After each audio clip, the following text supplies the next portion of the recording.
bạn group anh em trong điệp số tất cả bọn bọn từng ở này ngày này cứ giữ miền thịt tham ấy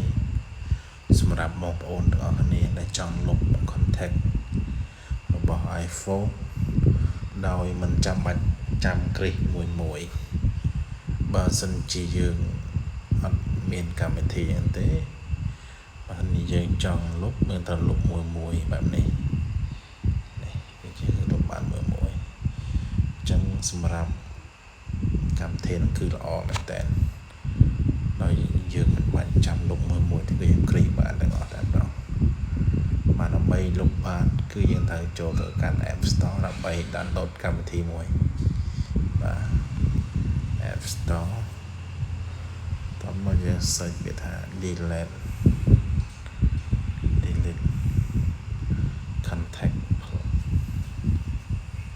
បាទនេះគឺអានេះគឺកម្មវិធីទី2នេះ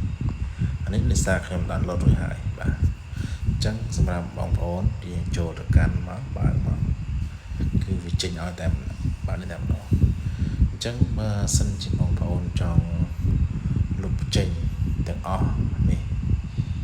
លុបចេញទាំងអស់តែម្ដងយើងគឺនេះមកគឺលុបចេញទាំងអស់តែបើយើងស្មានថាយើងចង់លុបដងមួយគឺយើងនេះចុចតាមនេះមកនេះបាទតមកគឺយើង delete មកយើងលុបហើយយើងអូខេមកគឺចប់តែម្ដងបាទគឺងាយស្រួលមែនតើបាទអរគុណបងប្អូនទាំងអស់គ្នាស្ដាប់តាមដានទស្សនាកុំភ្លេចចូលចុច Subscribe Channel ម្នាក់មួយផងដើម្បីទទួលបានវីដេអូថ្មីៗមុនគេបាទគ្រប់លាអរគុណ